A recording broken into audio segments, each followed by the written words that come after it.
और यहाँ पे अपना कीमती समय निकाल के आए सभी बुजुर्ग, युवा साथी, सभी का आभार व्यक्त करते हैं। तो सभी साथी बैठ जाएंगे, सिर्फ 15-20 मिनट, 1 घंटे लगभग टाइम लेंगे, बैठ जाएं सभी। तो आप लोगों को ये तो पता ही होगा कि आज हम यहाँ क्यों इकट्ठे हुए हैं, कि हमारी जो खेती एक चिंता का विषय बना हुआ है। पीछे भी 3-4 फसलें हो गई हैं जो कि बहुत ही ज़्यादा मार पड़ रही है हमारे ऊपर। तो उसी को सुधारने के लिए, सीखने के लिए ज़रूरत है अच्छा तरीका सीखने का। बीज लगभग वही है, लेकिन मार पड़ रही है हमारा गलत तरीका और गलत जो नॉलेज मिलती है हमारे को, कई बार गलत चीज़ें मिल जाती हैं उसकी वजह से। तो उसकी वजह से उसके लिए तरीका सुधारने के लिए, समझाने के लिए, बताने के लिए आज हमारे बीच पहुंची है हिसार से टीम। तो हम एक बार जोरदार तालियों के साथ उनका स्वागत करेंगे। हिसार से आए हुए मिस्टर रमेश गुंदल जी, जो कि इस प्रोजेक्ट पे नोडल ऑफिसर काम कर रहे हैं। डॉक्टर हिमांशु जी हमारे बीच में आए हैं और हमारे को बहुत ही अच्छी नॉलेज देने वाले हैं। सिर्फ आपने क्या करना है, बैठ के सुनना आराम से। तो मैं सबसे पहले इनवाइट करूंगा मिस्टर रमेश गुंदल जी को। Sir coming.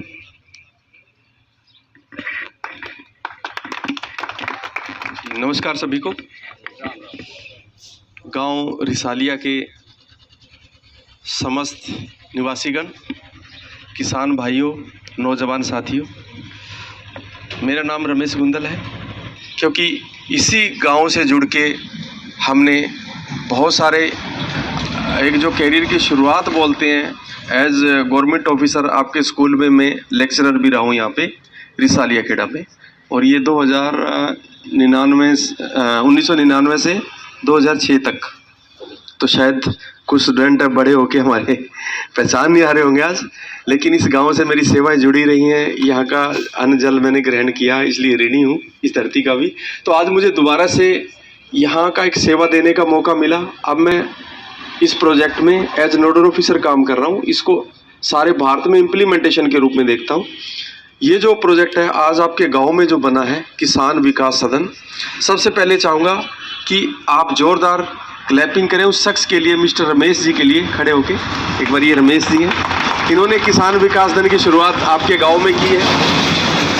अब ये किसान विकास सदन क्या है, ये क्या मुहिम है, इस पे हम चर्चा करने के लिए एकत्रित हुए हैं यहाँ पे। तो सबसे पहले आज जब इस मुहिम से जुड़े हैं और आप अपना समय निकाल के आए हो, मैं इस किसान विकास सदन की तरफ से और हमारे जो इस प्रोजेक्ट से चौधरी चरण सिंह हरियाणा एग्रीकल्चर यूनिवर्सिटी हिसार के जो माइक्रोबायोलॉजिकल लैब में वर्किंग डॉक्टर हिमांशु जी और भारत भूषण पावा जी, उनका भी मैं वेलकम करता हूं। और जो यहाँ पे रानिया के जो सारे प्रभारी हैं, जो सारे रानिया ब्लॉक को देख रहे हैं, जो यहाँ तक भी कोऑर्डिनेट कर रहे हैं, मिस्टर वेदपाल जी, उनका भी यहाँ पे पहुँचने पे स्वागत करते हैं। और संदीप जी हैं जो इस एरिया में आपका जो लीडिंग एक कमांडर के रूप में, एक्सटेंशन ऑफिसर के रूप में काम कर रहे हैं इस प्रोजेक्ट में।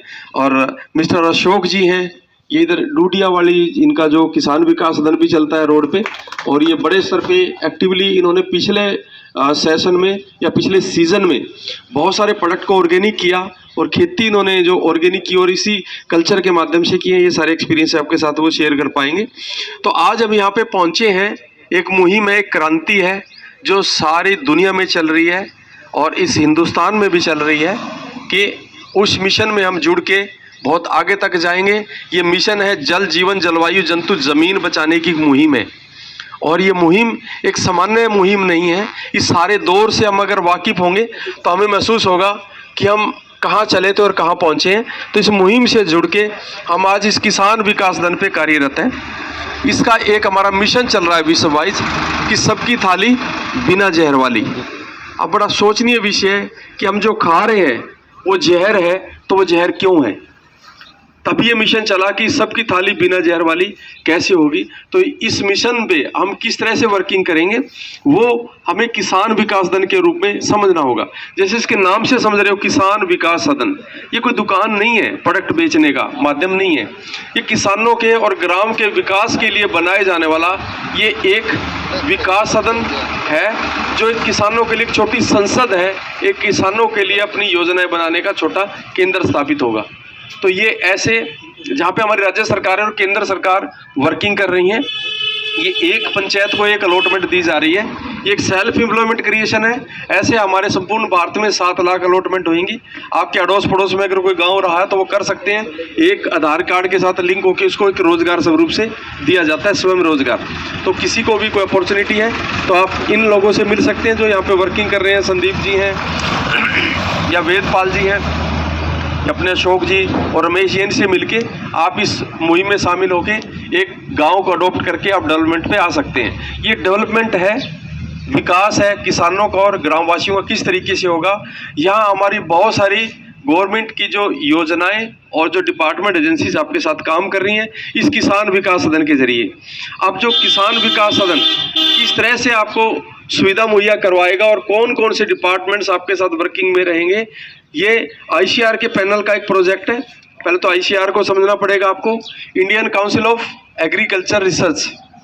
ये हिंदुस्तान की जितनी भी एग्रीकल्चर की यूनिवर्सिटीज़ हैं, खेती वाली विश्वविद्यालय, वो आईसीआर के अंडर आते हैं। तो उनकी रिसर्च और प्रोडक्ट वो किसानों तक नहीं पहुंच रहे थे, इसलिए स्टेप लिया गया। पहली बार ये हिंदुस्तान का पहला प्रोजेक्ट है कि हम किसानों के दौर तक चले जाएं। अब यहाँ पे एचआईयू आपके साथ वर्क कर रहा है, चौधरी चरण सिंह हरियाणा एग्रीकल्चर यूनिवर्सिटी। कौन कौन जानता है? ये जान रहे हैं, कुछ लोग जान रहे हैं, और हो सकता है कुछ लोग यहाँ से जाते भी होंगे, किसान विकास मेला, बीज मेला, इस पर्पज से जाते होंगे। तो वो सिर्फ 1270 गेहूं के बीज के लिए गए होंगे लड़ने के लिए कि हमें मिल जाए। लेकिन ये जानने के लिए कोई नहीं जाता कि खेती कैसे करनी है। एक भी ईमानदार किसान मुझे बताए जो ये जानने के लिए क्या होगी खेती कैसे करनी है, कोई नहीं जाता है ना। हमारे हिंदुस्तान का ही नहीं, एचआईयू है जो एग्रीकल्चर यूनिवर्सिटी, हिंदुस्तान का नहीं एशिया का सबसे बड़ा प्रोजेक्ट, एशिया महाद्वीप का 8,645 एकड़ में इतनी बड़ी रिसर्चेज जो पहुंच नहीं रही थी गांव तक, क्योंकि किसान हमारे जागरूक नहीं है। किसान अगर जागरूक है तो पेस्टिसाइड वाले तक जागरूक है। कुछ भी समस्या आती है तो पेस्टिसाइड वाले के पास जाना है, पेस्टिसाइड वाले ने जो कुछ उपाय बता देने आपने उसको यूज कर लेना है। इसी दौर में हम किस दौर पे आ गए हैं वो चीज हम चर्चा करने के लिए आपके बीच में उपस्थित हुए हैं। आप में से जो किसान भाई बैठे हैं, देखो उस खेती से चल के, जो हमारी परंपरागत खेती से चल के यहाँ तक पहुंचे हैं, उस दौर को आप जहाँ पे खड़े हैं उस पर हम चर्चा करते हैं। तो मैं अभी किसी भी किसान से जो आज डीओपी, यूरिया, केमिकल फर्टिलाइजर डाल के अंधाधुंध प्रयोग करके खेती को और जमीन को इस तरह से दूषित करने का काम किया और हमारी जल जीवन जलवायु जंतु जमीन को नष्ट करने का जो काम किया जा रहा है उस पर हमें जागरूकता और ज्ञान नहीं है। वो सारी चीजें आप जान पाए तो आप जहाँ पे आप खेती में जा रहे हो ना, आप सब लोग किसान भाई यहाँ बैठे हैं। वैसे किसान भाई कितने हैं अभी? किसान लोग वैसे याद भी दिला देना, कहीं तो भूल ही गए हम किसान भी हैं। अभी आप किसान बुजुर्ग लोग बैठे हैं यहाँ पे, ये लोग बोलते थे कि उत्तम खेती, मध्यम व्यापार, नीच नौकरी। आप में से बोलते थे ना।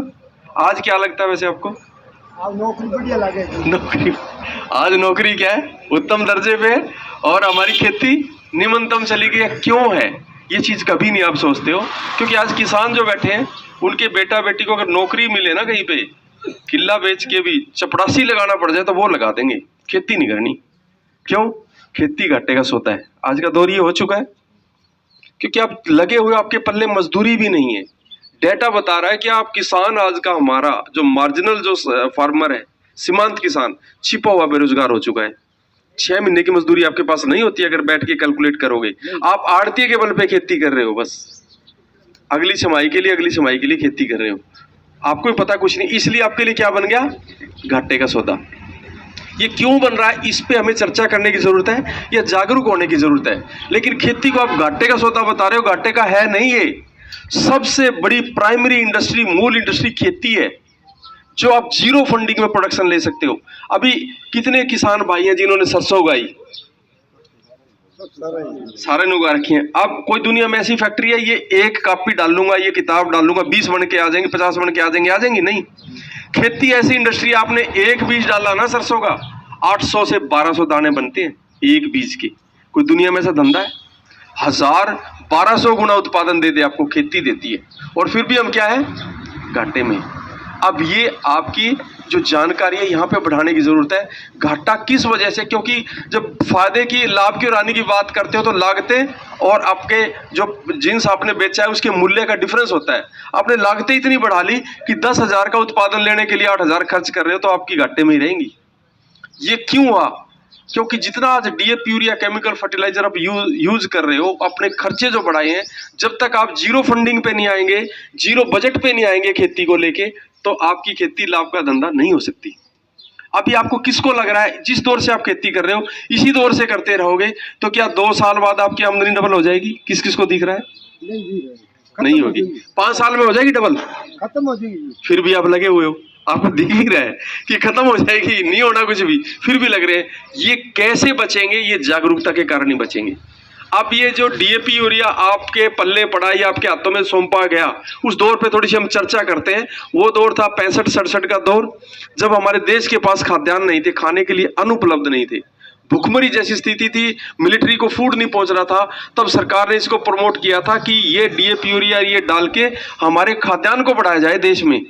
क्योंकि आप में से बहुत सारे अगर बुजुर्ग बैठे, हमारी ऑस्ट्रेलिया से और कहाँ से गेहूं आती थी आयात होके, और वो गेहूं भी ऐसी होती थी, चपाती बनाओ तो ऐसी रस्सी बन जाए उसकी। ऐसे आप लोगों ने अगर शुरू में यूज किया होगा तो किसी को याद होगा। आपको याद है जी? देखिए है ना, विदेश से गेहूं आती थी।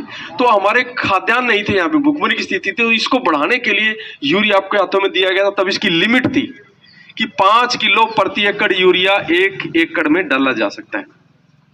यानी कितना? 5 किलो यूरिया डाला जा सकता है। जैसे बुखार हो तो एक डोज होती है ना उसकी, 250 mg की गोली, 500 mg की गोली ली जा सकती है। ऐसे ही ये इसकी डोज थी। लेकिन जिसको किसानों ने डालना भी नहीं चाह रहे थे किसान, तो सरकारी अधिकारियों ने रातों को आके खेतों में डलवाया था आपके, ये दिखाने के लिए कि इसके डालने से उत्पादन बढ़ता है। तो जब उत्पादन बढ़ा तो किसान भाइयों को लगा कि ये तो चीज ही बहुत बढ़िया है, इसी से उत्पादन बढ़ता है, तो इन्होंने डालने की प्रक्रिया धड़ाधड़ शुरू कर दी। तो आज के दौर में कौन सा किसान ईमानदारी से बता दे कि 5 किलो यूरिया डाल रहा है? कितने डल रहे होंगे? अब 5 बैग पहुंच गए। अब आप अंदाजा लगा सकते हो, जो चीज 5 किलो डलनी चाहिए कितनी होगी? 5 बैग, 250-300 किलो बैग, वो किलो हो गया प्रति एकड़। तो इसका मतलब क्या? जहर उगा रहे हैं, जहर खा रहे हैं, इसीलिए हम मर रहे हैं। हॉस्पिटलों में लाइनें लगी हुई हैं, पर्ची कटवाने की जगह नहीं है। आप सोच रहे हैं हम आगे बढ़ रहे हैं, आगे नहीं बढ़ रहे हो, पीछे जा रहे हैं। किसी दिन हॉस्पिटल में जाना पड़ गया तो आप क्या कहोगे? डॉक्टर साहब पैसे कितने लग जाएं? इंसान को कुछ नहीं होना चाहिए, वो जिंदगी भर की कमाई फिर 1 घंटे में रख दोगे, किले बेच के पीछे छुड़वाओगे। ऐसा हो रहा है ना सराउंडिंग में। ये क्यों हो रहा है? कि सब हमारा खान पान, जो जहर चारों तरफ जो हुआ है, ये जल जीवन, जलवायु, जंतु, जमीन का जो हनन हुआ है, इसके लिए हम आगे बढ़ने के लिए हम यहाँ श्रेय के पात्र नहीं है। हम कहीं ना कहीं आपस में भ्रमित हुए और हमारा किसान भ्रमित हुआ। इस लालच में उसने डालना जारी रखा। लेकिन जो 1 बैग यूरिया का डाल के सन 2000 में वो पैदावार लेता था, 50-60 मन गेहूं पे पहुंच चुका था, आज वो 5 डाल के भी उतने पे ही है। क्या वो आज 10 बैग डाल देगा यूरिया के, क्या उसकी गेहूं 100 से या 120 मन हो जाएगी? गेहूं वही रहेगी, खर्चे आपके बढ़ते चले जाएंगे। आप जितना भी ये डालोगे उतनी बीमारियां, जो फंगस और वो सारी चीज़ें आपकी फसलों पे अटैक करेंगी। ये सारी जानकारी हमारे जो डॉक्टर हिमांशु जी वो आपके साथ शेयर करेंगे, क्योंकि किसान को ये समझ नहीं है, किसान जितना जहर डालेगा उतनी बीमारियां आएंगी। अभी आप लोगों ने पिछले सीजन में बहुत कोशिश की होगी गुलाबी सुंडी मारने की, किस किस ने मारी है भला बताओ मेरे को? हाँ, किसान मर गया ना। फिर किसान ने धड़ाधड़ खर्चे की, किसान मरा, सुंडी नहीं बनी। क्यों नहीं मरी? उसका कारण है क्योंकि जब आप कोई भी पॉइजन और इस पे कीट के ऊपर डालते हो, सुंडी पे या इस पे डालते हो, इस कीट की उम्र वैसे 6 से 10 दिन के अंदर होती है, अपने आप ही मरना होता है। इस प्रोसेस में उसने लगभग 10 से 20 या 20 से 30 अंडे उसने देने होते हैं, यानी कि इतने बच्चे पैदा करने होते हैं 20-30। जब उस पर जहर डालते हो तो वो स्ट्रेस में आके 10 गुना अंडे पैदा करेगा, यानी कि 300 पैदा कर देगा अंडे। वो जो कीट है जो मर रहा है, 300 पैदा करने का मतलब 2% एग या बच्चे ऐसे पैदा होंगे जो जहर की रेजिस्टेंस पावर के साथ पैदा होंगे, यानी कि जहर के साथ ही बड़े हुए हैं वो, फिर उनको आप मार नहीं सकते। यानी कि जहर पी के पैदा हो रहा है वो बच्चा, उसको मार सकते हो क्या आप? नहीं मार सकते। इसलिए अगली बार उससे वो 2% का माने 6% हो गए, 300 हुए तो 6% हो गए। 6% अंडे या बच्चे ऐसे हैं जो जहर के साथ पैदा हो गए, वो मर नहीं सकते। अगली बार उसे स्ट्रॉन्ग जहर चाहिए। पिछली बार आपने कुछ और डाला होगा, अब की बार उससे भी स्ट्रॉन्ग चाहिए। वो सुंडी वहीं पे खड़ी है, उसके कीट वहीं पे फिर आएंगे। ये पढ़े ना, इसको क्या बोलते हो आप? मरीडा या बंसटी जो भी बोल रहे हो, इसी के अंदर इसकी कीट है। ये समय और वातावरण के अनुकूल फिर जन्म ले लेगा, क्योंकि कीट है वो। ठीक है, आप मरे नहीं यहीं पे, ये फिर डेवलप होगा, फिर आपको फिर ढूंढना पड़ेगा अगली बार। अब की बार क्या डालें? पिछली बार तो डाला था मरे नहीं, अब की बार उसे स्ट्रॉन्ग डालो, मरे नहीं लेकिन आप मरते चले जाओगे। आज सही दिशा में नहीं आए तो ये एक बदलाव का दौर है। इस सिस्टम के जरिए आपको यहाँ पे आईसीआर के साथ साथ HAU आपको सपोर्ट कर रहा डायरेक्ट फ्रंट पे। आपको यहाँ पे यहीं पे ही हमारे साथ एसोसिएटेड रहेगा NABARD, national agriculture bank and rural development. किस किस को पता है नाबार्ड बैंक को? जानते हैं कोई? कम जानते हैं। National agriculture bank and rural development देहात के और खेती के विकास के लिए बना हुआ संस्थान है भारत सरकार का। उसका फायदा नहीं मिल रहा था किसानों को, अब आपके साथ यही जो माइक्रोबायोलॉजिकल लैब से जुड़े हुए हैं जो डॉक्टर हिमांशु जी, वो आपको संपूर्ण जानकारी देंगे। एक जोरदार क्लैपिंग के साथ आप उनका वेलकम करें। यस हिमांशु जी, बहुत बहुत धन्यवाद। एक बार रमेश गुंदल जी के लिए बहुत जोरदार तालियां। कुछ कुछ तो आपको समझ में आया होगा कि किसान विकास सदन क्या है, थोड़ा थोड़ा। अब जितने किसान भाई यहाँ पे बैठे हैं, थोड़ा सा अपने को क्या है जानकारी लेनी है, थोड़ा सा टाइम ज़रूर लगेगा। जितनी भी चीज़ें आपके लिए बताई गई है वो सबसे पहले कहते ना कि ताजमहल भी बनने में 22 साल लगे थे, पहले वो दिमाग में बना था। वैसे ही केंद्र सरकार और राज्य सरकार ने मिलकर ये मुहिम, ये क्रांति, ये किसान विकास सदन अपने दिमाग में प्रॉपरली बना लिया है, जिसके थ्रू 5 एकड़ वाला किसान भी 25 लाख रुपए साल के बना पाए। लेकिन उसको होने में थोड़ा सा टाइम लगेगा, एक स्टेप बाय स्टेप चलेंगे। और उसमें सबसे पहला जो कदम है वो यही है कि आपकी ज़मीन जो बंजरपन की तरफ जा रही है, आपका उत्पादन करने के लिए जो खर्चा लग रहा है वो खर्चा कम हो और आपकी क्वालिटी बढ़े। भाई एग्जाम्पल के तौर पे अगर आप सोच रहे हैं कि भाई आज जो क्वालिटी की ग्रेन आप तैयार कर रहे हैं, यानी कि जो गेहूँ, जो सरसों, जो कपास या जो आपकी चावल, धान अभी आपके पास है और आप उसको प्रोसेस करके यहाँ देंगे तो वो नहीं लिया जाएगा। क्योंकि जब आपके ब्लॉक लेवल पे लैब लगेगी, उसमें आप टॉक्सिसिटी यानी जहर चेक करोगे, तो हमारी रिसर्च के मुताबिक सिरसा के अंदर, इवन सिरसा से ज़्यादा तो आप राजस्थान को अच्छा मानते हैं ना, राजस्थान के बाजरे में जहर 180 है और सेफ पता है कितना है? 40। जहाँ पे हमारे लिए सेफ है 40 और मिल कितना रहे? 180। किस में? बाजरे में। तो गेहूं और चावल में कितना होगा जी? आप लोगों ने न्यूज़ों में सुना होगा, अब तो हर अखबार में महीने 2 महीने में आता ही रहता है, गेहूं में, चावल में पहले के मुकाबले 78% न्यूट्रिशन कम हो गया है, कैल्शियम कम हो गया है, फास्फोरस कम हो गया है, ये कम हो गया, वो कम हो गया। सुनते हैं ना? तो वो चीज़ें जो न्यूट्रिशनल डैमेज हुआ है, जो क्वालिटी में डैमेज हुआ है, उसको पहले सुधारना है।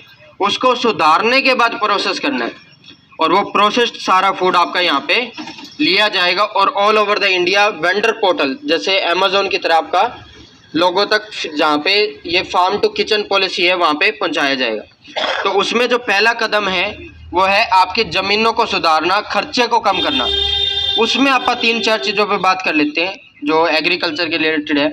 पहली चीज़ तो आपका सबसे बड़ा चैलेंज है DAP, यूरिया, कि ये नहीं छोड़ सकते, बाकी तो कुछ भी है। दूसरा आपका सबसे बड़ा चैलेंज आता है जिसकी वजह से किसान को नुकसान हो रहा है, फंगस का। जैसे आपके जड़गलन है, उगेड़ा है, उखेड़ा है, पत्तों पे दाग धब्बे आ जाते हैं, टिंडों पे दाग धब्बे आ जाते हैं, वो डैमेज हो जाते हैं, तना गल के सूख जाता है, वो चीज़ें। तीसरा आपके कीड़े, आरा तेला है, चेपा है, सफ़ेद मच्छर है, या फिर आपके ग्रीन फ्लाई है, गुलाबी सुंडी है, या उसके अंडे है, लार्वा है, या जड़ में कीड़ा है, गोब की सुंडी है, कुछ भी वाइट गर्भ है, वो है।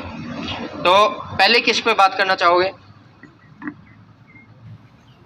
बातें बताई थी, सुबह शाम का कोई चक्कर नहीं, धूप का कोई चक्कर नहीं, पेस्टिसाइड का भी कोई चक्कर नहीं, कोई केमिकल का भी कोई दिक्कत नहीं, कोई टेंशन नहीं है। आँख मीच कर कभी भी कैसे भी डालो, इसका किसी से कोई दिक्कत नहीं। जो ये स्प्रे वाली चीज़ें, इसमें जैसे पोटाश छोड़ दो, आपका जो जो जीवाणु खाते हैं, जैसे आपका ये डीओपी है, फंगीसाइड है, इंसेक्टिसाइड है, जीवाणु वाले, इसमें उन तीनों बातों को ध्यान रखना है। टंकी धुली हुई हो, शाम का टाइम हो, 35 डिग्री से कम हो, 3 दिन का गैप। अब एक चीज़ जो मैं बता रहा था कि इसमें स्टेजेस है। जैसे क्या है कि ये कहाँ गए रमेश जी, आपने इस चीज़ का ध्यान रखना है, क्योंकि ये तो 2-4 दिन में फिर वही बात है, भूल जाने वाली बात होती है। जब फार्मर आप पे आएगा, प्राथमिक स्टेज पे कोई आ जाए, प्राथमिक स्टेज मतलब 10% प्रकोप है, कोई 2-4 सुंडी लगी है, कोई 10-1% खेत में फंगस है, 2-4 पौधे खराब हुए हैं, स्टार्टिंग स्टेज है, अभी स्टार्ट ही हुआ है, उस टाइम पे तो डायरेक्ट दे दो, कोई भी जान दो, वो तुरंत आपको 2 से 3 दिन में रिजल्ट अच्छा दे देगा, कंट्रोल करते हैं। कई फार्मर आप पे ऐसे आएंगे जो 50% खेत खराब हो गया, भाई 50% खेत में प्रकोप है, 50% पौधे खराब है, कुछ भी है, उस टाइम पे पाइया से आधा किलो गुड़ का घोल दोपहर में गर्म करके, चूरा करके, उबाल के, शाम को ठंडा करके, छान छून के शाम को ठंडा करके, फिर उसके साथ स्प्रे करना है इसको। क्लियर जी? 50% की, और प्राथमिक पे भी कर लो तो जमा ही सोने पे सुहागा हो जाएगा, कोई दिक्कत नहीं, गुड़ के घोल के साथ। और वो गुड़ का घोल भी कई फार्मर घोलेंगे नहीं, आपने घोल के 1-1 लीटर की बोतल तैयार करके रखनी है, साथ में 20-30 रुपए की देनी है, वो ये नहीं करेंगे, सीधा जाकर मारना ही है। और तीसरी चीज है, जब 90% से ज्यादा खेत खराब हो रखा, भाई जमा ही सारा मार मुर के छिक लिए, तेरे पास कुछ है तो दे दे, हम देख लें ट्राई करके। उस टाइम पे गुड़ के घोल के साथ 1 दिन पहले प्लास्टिक के बर्तन में, जैसे ड्रम, कोई बाल्टी बुल्टी कुछ भी, ढक के इन दवाइयों को मिक्स करके छोड़ दो गुड़ के घोल में। 20-30 लीटर पानी लिया, उसमें दवाई भी डाल दी, गुड़ का घोल भी डाल दिया, ढक के छोड़ दिया, अगले दिन शाम को स्प्रे कर दिया। आपका अगर 90% भी काला तेला था, जैसे इस बार गेहूं में हरा तेला है, चिप्पा है, मच्छर है, सुंडी है, फंगस है, तो भी रिजल्ट इतना शानदार आएगा, 2 दिन में खेत साफ हो जाएगा बिल्कुल एकदम, और कुछ ना कुछ पैदावार आप निकाल लो। ये स्टेज के हिसाब से ध्यान रखना है। स्टार्टिंग में डायरेक्ट मारो, 50% में गुड़ के घोल के साथ मारो, और 90% में 1 दिन पहले, 2 दिन पहले, डिपेंड अपॉन उसके हिसाब से घोल करके फिर मारो। उसको ढक के रखना, वो ध्यान रखना उसमें कुछ गिरे ना। क्लियर जी? अब किसी का पर्टिकुलरली कोई सवाल हो तो वो पूछ लो, हम यहीं बैठे हैं, नहीं फिर आप कार्बन वालों को इन्वाइट करेंगे, वो आगे। चलो कार्बन वाले के बारे में थोड़ा सा मैं ही बता देता हूँ, सिंपल से है वो। AFC एग्रीकल्चर फाइनेंस कॉर्पोरेशन है, जो WHO के साथ ट्रेडिंग में आपको आपकी जमीनों के लिए पैसा मिलता है। 3 ही उसकी कंडीशन रहती है। एक तो आपकी जमीन में आग नहीं लगनी चाहिए, जैसे आप पराली पुराली कचरा कुचरा वेस्ट जलाते हैं, वो जलाना नहीं। उसको खेत में डिकम्पोजर के आते हैं, टिक्के मिल जाएंगे, 200 लीटर के ड्राम में घोल के 15 दिन देके फिर बाद बाए जाएंगे, वो कोई दिक्कत नहीं आती है। दूसरी चीज है, अगर आप DAP यूरिया, देखो 3 अलग कंडीशन है, जितनी कंडीशन पूरी करोगे उतना ज्यादा पैसा मिलेगा। ये नहीं है कि तीनों ही करनी है तो ही मिलेगा, 1 करोगे तो 1 के हिसाब से, 2 करोगे 2 के हिसाब से, 3 करोगे 3 के हिसाब से पैसा मिलेगा। तो पहली कंडीशन जो कंपलसरी है, इसके बिना नहीं, भाई मैं आग तो लगाऊंगा बाकी मान लूंगा है, प्राइमरी कंडीशन ये है, आग नहीं लगनी चाहिए। उसके बाद में अगर DAP यूरिया नहीं डालते हो तो पैसा ज्यादा मिलेगा। तीसरी कंडीशन है, उसमें हरी खाद डाल रहे हो, जैसे गोबर की खाद, काली खाद, वर्मी कंपोस्ट, डिकम्पोजर को डाल रहे हो, या अपने कोई फसल बा रहे हो उसमें, तो वो चीज़ों में ये 3 ही कंडीशन है। ये 3 कंडीशन पूरी करते हो तो पहले साल आपको 1500 से 2000 के पास अब स्टाफ अगर वो आ रहा है तो उनसे रजिस्ट्रेशन करवा भी सकते हो, खेत में जाके करवानी पड़ेगी, और नहीं तो फिर आपके पास भेज देंगे, एक डेटा बनाओ, फिर 10 किसान तैयार है, आधा घंटा एक किसान के साथ लगेगा, तो 10 किसान अगर तैयार हो तो आपको बंदा भेज देंगे पूरे दिन के लिए। ठीक है जी? और कोई आपका सवाल हो तो आप पूछ लो। खराब फसल ने अपन नहीं खराब हुई कुल पैदा कर सकते,